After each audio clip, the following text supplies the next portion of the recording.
Unpack Nation? Welcome to another episode of Tuffy Talk here. We are so excited today to welcome Owen Valentine with Locked On Syracuse. I know everybody knows Locked On Wolfpack and what a great job Ken Gibbs does. And again, we're so excited to have Owen here with us to preview this top 20 matchup. I think that if I told you NC State versus Syracuse was a top 20 matchup, probably any time over the last 10 years, I think most would be like, are we not talking about? I mean, that doesn't make sense. Maybe I was about to basketball. say, are we talking about Yeah, basketball? exactly.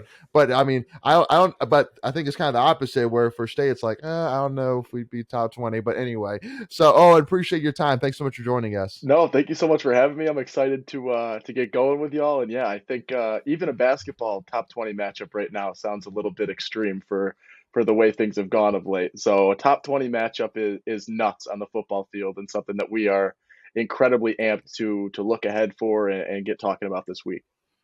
Yeah, no, absolutely. Well, again, and obviously, jumping right into it, I think I gotta get your thoughts. So, do you think that having the bye week is? I mean, it's I feel like it's actually not very common. I feel like most of the time, usually teams will have a bye week at the same time before they play each other. Because depending on who it is, whatever it is, maybe some look at it as a bye week as a huge positive, which I think most people do.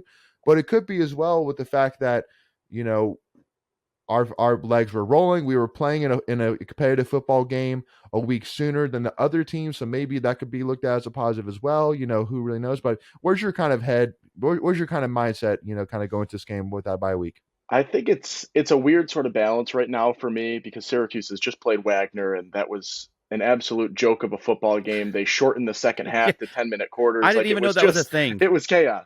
Yeah, I didn't even know it was possible. I did not know that was allowed. So Syracuse, you look at them and they come off that game, which isn't really a game. It shouldn't have been played in the first place. And now you've got a bye week versus NC State, who's coming in with a lot of momentum, a come from behind win, some big plays down the stretch to lock that up. I definitely think that that's sort of the camp I'd rather be in right now. I know for Syracuse, they've dealt with a few injuries this season. I think they were 4 for 4 in losing a starter through their first 4 games. So to have those guys that were shaken up but not out get that week right now, I think is important. But it's definitely, I do think if you gave me the choice, I would fall in NC State's camp right now, and especially. We talk about this, and there are a few things you can attribute it to, but Dino Babers has been absolutely terrible after the bye week in terms of record. And it's a little bit of a nod to, yes, you're playing ACC teams down the stretch, you're playing better teams down the stretch. But after the bye week, if you get rid of the 2018 season where Syracuse goes, 10-3 and has their best year in however long, they win 8% of their games. Dino Babers is 2-24 after the bye week outside of 2018 in his tenure at Syracuse. So they have been awful coming off the bye. I don't know what that means, if that's a truly telling stat or if it's just a nod to who they're playing, but that number always hits me and jumps off the page for me. And it's something that I hope in Syracuse's, regards that maybe that's not a permanent thing. And this year, right, they're 1 win away from a bowl game, for crying out loud. You're excited. There's a lot of momentum in terms of Central New York and Syracuse football. I hope that's not the case, but that stat has said everything that I need to know in terms of how Syracuse has come off of bye weeks, because it has not been good by any means.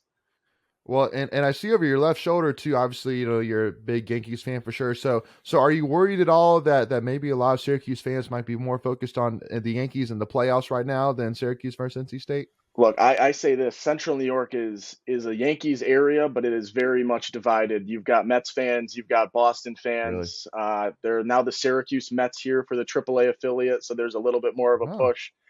I think maybe you're going to lose a few people in terms of where their priorities lie for that game, but this game is carrying weight in Central New York, and especially with the bye week, you get that extra buildup, so that will help. I know that Syracuse, I believe, has sold about 45,000 tickets so far, if I'm seeing that correct. I think they'll get close to 50,000 if my predictions are right. They haven't done that since, I think, 2019 against Clemson that year. Wow. So this is sort of the game right now, especially with Notre Dame having a downish year. Not that they're terrible, but in Central New York, this is sort of the game to see in the Dome. And it's got that crowd already in terms of ticket sales. And I think, yes, maybe you'll lose some people to wanting to watch the Yankees if they line up at the right time. But I do think this Yeah. can be the priority in Central New York for a day. Yeah.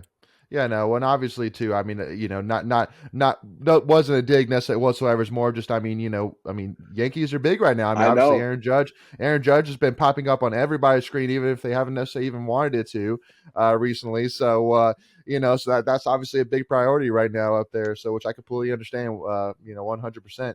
And I'll tell you too, and I'll be 100% honest with you, that I am a little bit kind of twisted in the matter of the fact that I actually am a Dino Babers fan, not necessarily as a coach, but more as a person. I mean, he 100%. really is a just stand up guy. Like, the thing I love, I still watch it even to this day, is God, who did they beat? I think they beat Virginia Tech Yes. back in 2018 or something like that. And I can't I remember when think it it was, was, but it might have been 16. If it was the first one, okay. I think he went That nuts in the Virginia Tech locker was room. big favorites. Virginia Tech was like big favorites, and they beat them in the dome. And and Dino Baber stands up there. They thought they were going to come in here and beat us by 20 to 25 points, and then he come to who house Our and like, house. oh, our house, and I'm like, oh god, good. I mean, again, I do really love Dino Baber. So like, part of me is actually really excited because I mean, I would guess that unless Syracuse absolutely plummets this season, that I'm assuming that this season so far, this start has bought him at least a year or two. Would you agree with that? I think that is a very accurate statement. Yeah. I think I'm in the same camp as you right now in saying that I love Dino Babers, the guy. I am not sold on him as a coach by any means, but I do think that a Yeah. 5-0 start, given the fact that there were reports preseason about his buyout still being over 10 mil, and that's not something that Hmm. Syracuse can afford to even look at this point. So after this season, he'd still be owed 10 million. He's got Yeah. another year, and I think at that point he gets to finish this contract out, if I'm being Yeah. honest. And I think that this year has been awesome. I'll put the hand in the air. I predicted them to go 4-8. They've already got 5 wins, so I am as wrong as can be, and playing with house money now, I guess, at this point. Yep. But I look at this, and I mean, no disrespect to Dino, and I got a lot of crap for this on social media this week because we talked about it last week a little bit on our podcast. But this hasn't changed my thoughts on Dino the coach. It has not made a difference. I look at the coordinators a lot more for this success. You look at Robert and and Tony White, two coordinators for Syracuse, have been absolutely outstanding. I give Yeah. them the nod to this. I think that you're looking at Robert and has done this now in two programs where he's revitalized an offense. And you look at what Brennan Armstrong did at Virginia with an eye, and then Tony Beck, their quarterbacks coach, or Jason Beck, their quarterbacks coach, outstanding. So I think that that's my worry right now is not necessarily Dino staying or leaving Central New York, but these two coordinators, I believe, are going to very much be in head coaching conversations in the next couple months as things continue to shake up in college football. Yeah. So, Absolutely. so you guys are off to a great start, 5-0. Most prognosticators out there said you might win one, maybe two ACC games. You've already done that. Yeah. But now this is where the Mhm. rubber meets the road. I mean, your stretch coming up, it's a gauntlet. Oh, yeah. It's not inconceivable. Buckle Yeah, up. buckle up, get your chin strapped tight. But Yeah. Yeah. Yeah. what's your expectations for the next like 4 or 5 games? Because go ahead, Leighton. Well, and it went also too, just to kind of, for those that aren't Sure. aware. So Syracuse plays NC State at home, go to Yep. Clemson, which just came from that. So Good luck. good luck with that.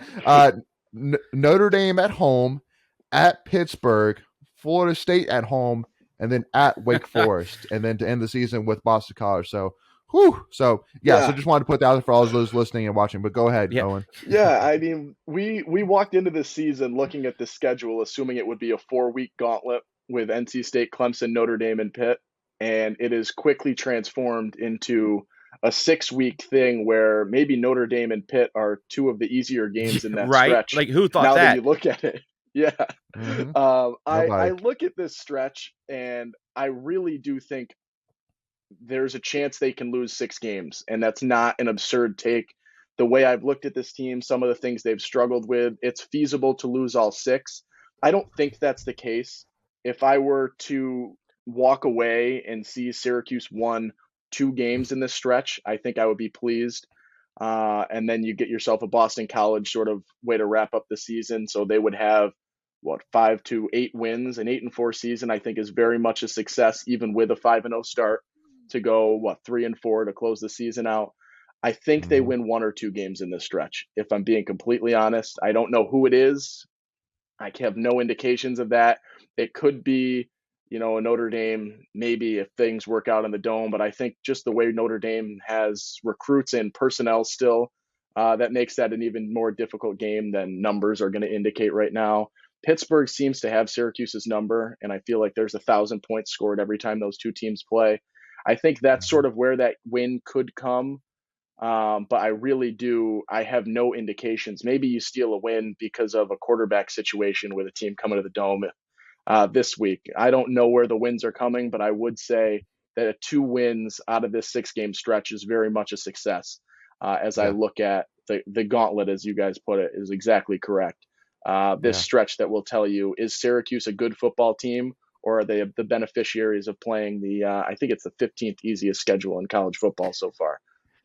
Well, and because that's really my thing is, so obviously starting the year, you know, and it's and again we were kind of talking about this a little bit here beforehand, but the ACC this year has been as weird as it's ever been. Yeah. I would say easily. I mean, it's not even close. I mean, the fact that Louisville easily preseason was a dark horse in the ACC, being like Yes. Lee Cunningham can light it up. He might be one of the top 3 quarterbacks in the ACC. He might be up there one of the better quarterbacks in the country, like Lamar Jackson part two. And then you guys steamroll them, and we're like, whoa, watch What's out for going on? Syracuse.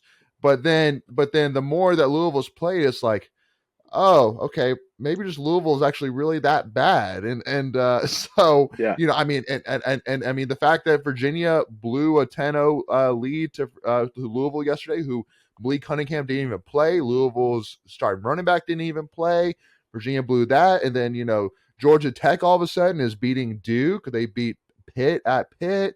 And then Miami getting stomped by Middle Tennessee State at home. UNC getting losing to Notre Dame. Like it's odd. So before we continue, I want to take a quick second to tell you about our sponsor, Flatlands Jessup Insurance Group, that has your whole world covered, with agents in 5 offices throughout eastern North Carolina to help you decide how much coverage you need.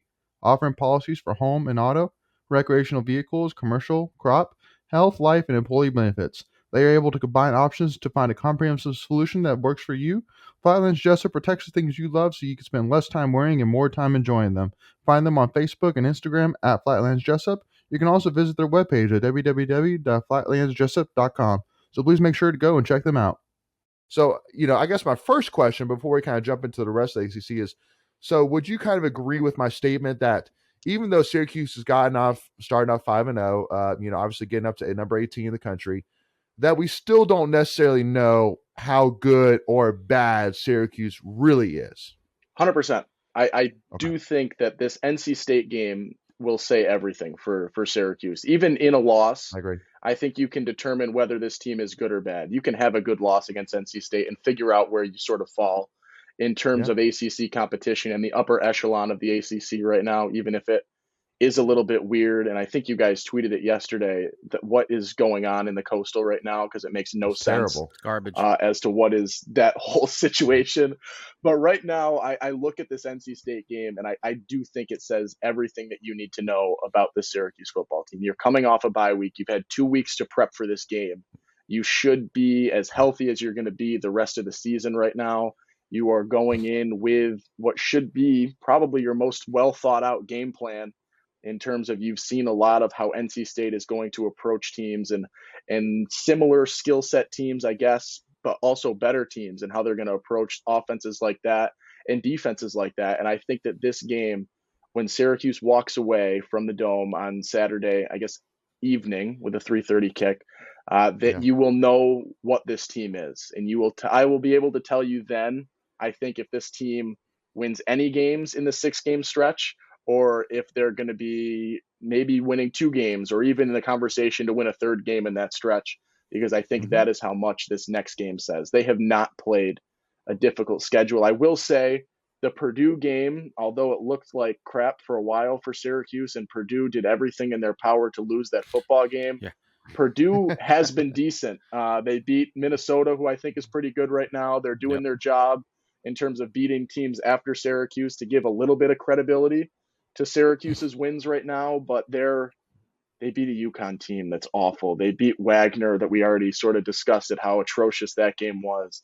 They decided that they were going to do what Purdue did the previous week to Virginia and try and lose that game any way possible. They did. It was just an ugly win, but they won, and now they're 5-0. So I don't know right now, and I hate not knowing, because I feel like through 5 games there should be a more finite answer as to how good this team is, but it doesn't Mhm. exist right now. And I think that you are exactly correct saying that this week and obviously the rest of this stretch are going to really redefine who this team is and how good they are, or how bad they also might be. Mhm. Yeah, the one Absolutely. thing for me is, like, we already kind of knew going into this season that your defense was going to be pretty good. Like that, I mean, if you had to put money on one side of the ball, I think you would have said the defense is going to be, where this team makes its money. But the offense, like, it's stepped up. I mean, we already knew what Sean Tucker was about, right? I mean, like, he's a Yeah. stud. I mean, there's no doubt about that. He's going to be a first round draft pick. At least in my book, but Wow. I think so. That's a bold I statement. think he is. I mean, but it's Yeah. also about how the NFL values running backs too. So I think that's the one thing that hurts him in, That's in that true. argument. But with that being Mhm. said, quarterback play is not what we thought it was going to be. Like I was shocked. I mean, this is a 180 remake. You kind of alluded to it earlier with the coordinators that you guys have. I mean, just how impressed have you been Mhm. with gosh darn it. Garrett Schrader. Schrader, thank you. I was thinking Shafter, but I knew that wasn't right. But Garrett Schrader, Yeah, I Garrett mean, Schrader. Mhm. how has that kind of been, a good surprise for you?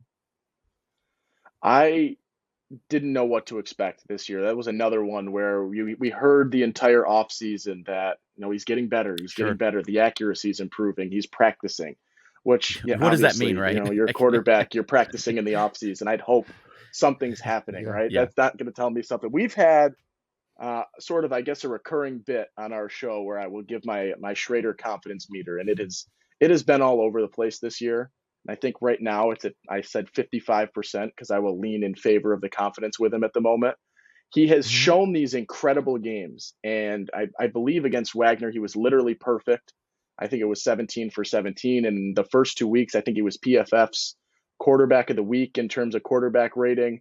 But I look at those 2 games against Purdue and Virginia, and those 2 games there were a different quarterback, Right. and it was a little bit of the decision making that sort of brought you to that thought process that you were in last season, and I think a lot of us were in, is can Garrett Schrader be good Hmm. given, the decision making and the O line and things of that in that nature. And it's weird to see right now, because we've seen 3 games where he looks like this brand new, everything has changed quarterback that is just flawless and hitting his receivers. The accuracy's there. I think Syracuse is 10th, if I'm correct, or top 15 in terms of pass completion percentage so far this year. They've just been completing passes, but they don't do anything special. And I think that is what works best for Schrader. He is not someone that is going to excel on throwing a deep ball. And I feel like I say this as well on my show, that he is an incredible 15 yards and shorter passer. He is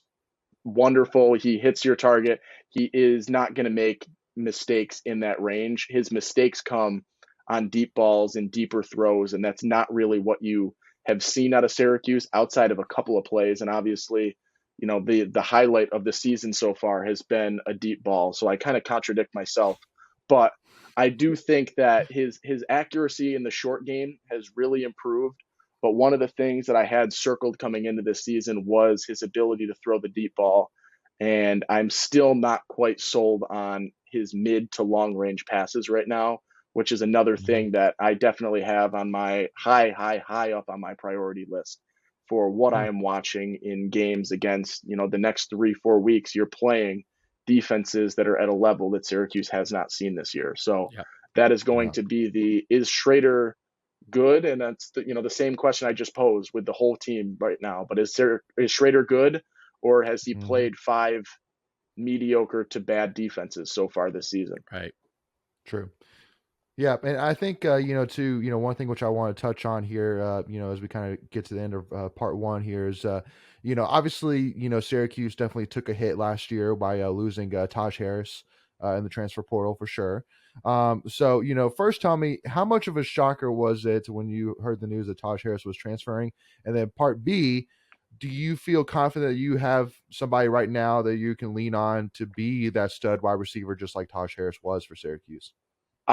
The shock factor was there. I do think I almost saw it coming. He just sort of seemed like he I don't didn't fit the team, didn't fit the mold, like was on an island almost. And so it wasn't entirely shocking, but it always hurts to lose a guy that you've sort of developed as someone that is going to be, I guess, a reliable receiver, which is really something Syracuse struggled with last year and in the quarterback Mm-hmm. struggles that they were going through. But I do think that Syracuse has found a significantly better option through the first 5 weeks in Aronde Gadsden the second. He Mm-hmm. is technically a tight end, I guess, if you look at the depth chart, but he is a slot receiver and he will line up all over the field. He just has sort of become the guy that you can know is going to be open, and he runs a good route and he gets past defenders and is just consistently open, and really has just been able to have really solid stats so far this season. It was sort of back and forth early on, like who is going to be the guy that steps up. I go back to offensive line, defensive line, and wide receivers were my biggest questions going into the year for Syracuse in terms of Mm-hmm. who is going to be, your wide receiver that steps up. In the first couple of games, it was a toss up. Courtney Jackson was sort of in that conversation. Devon Cooper was kind of in that conversation. Both had decent games early on, but Aronde has sort of turned into Mr. Consistent, and I think he's got almost 400 yards this season. I don't think Syracuse had a receiver with 400 yards receiving last year. And his last couple of games, he's just been, I say he's a PPR fantasy owner's absolute dream because he's just getting the ball. He's one of those guys that Syracuse has been able to rely on and just know that he is there. It started sort of against Purdue. You saw that jump, 6 receptions for 100 and change and a couple of scores. And then he's just sort of been able to get those reps, get at those touches, and find, I guess, be sort of Schrader's early game go to. I think every time they pass the ball, the first play of the game, it goes to Gadsden. So if you're NC State, double team him on the first play from scrimmage. Duly noted. But he he True. is just been that guy, and I would 100% of the time take him over Taj Harris at this point. So I think Syracuse ends up on Wow. top with Aronde Gadsden, and maybe I'm jumping to conclusions, but I am so confident in him right now and have really been blown away from a guy that was not really on my list of. I guess I had 3 receivers that I thought could step up this year, and he was Mm-hmm. 4, maybe 5. So to come out of the woodwork, I guess, and really jump into it has been awesome to see. And so he's got all my confidence, and maybe I'll overhype him up because I like him and what he's done better than Taj and some of the performances that he gave before leaving Syracuse. Yeah.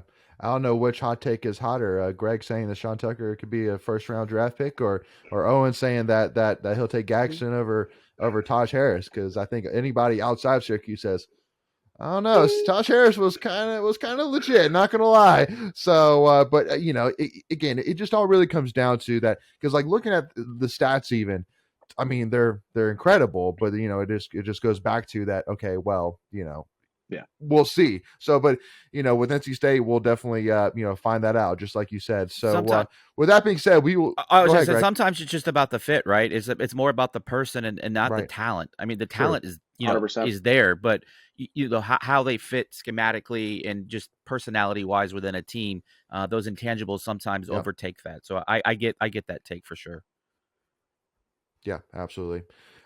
So, with that being said, we will take a pause right there for part one here, and we will pick it up here in part two. I know everybody is dying to talk about right now. And again, keep in mind that we're recording this on October 9th. So we'll find out tomorrow. So again, by the time this gets released a day or two ago, what's going on with Devin Leary, and, how available is he going to be this Saturday. But we'll talk a little bit in terms of, whether he is called to be available or not, how is that going to kind of affect the game and the mentality here going into Saturday, as well as to talk about Sean Tucker, talk about predictions, things like that. So make sure to tune in for part 2 once again. But also to Owen, if you don't mind, because I'm sure there's probably a lot of State fans out there that are looking forward to this game. It will probably, some might be interested in hearing kind of the opponent's take on this game. So what are some ways for them to find your content, Owen? So we are on Twitter, is going to be one of the easiest ways to find us at LO_Syracuse. So it's LO as in locked on, and then underscore Syracuse. You can find us on YouTube, anywhere you're getting podcasts.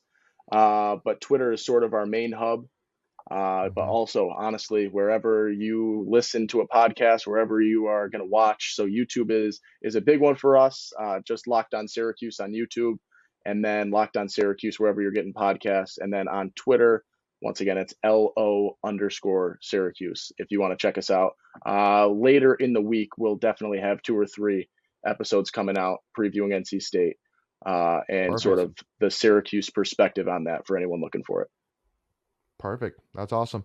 Well, thank you all so much again for tuning us. Make sure, again, from our side, if you don't mind, hit that subscribe button, hit that notification bell if you don't mind. So, because first of all, it's free to do, and it really helps support us and the channel. And also, too, so that way you're notified on all your devices whenever we release any new NC State content, whenever we release part 2 of this episode that you will definitely not want to miss out on. And also, too, if you're a big NC State fan just like us, hit that like button if you don't mind. Also, to give us a follow, Tuffy Talk Now on Twitter or Instagram. But thank you all so much for joining us. We'll see y'all for part 2.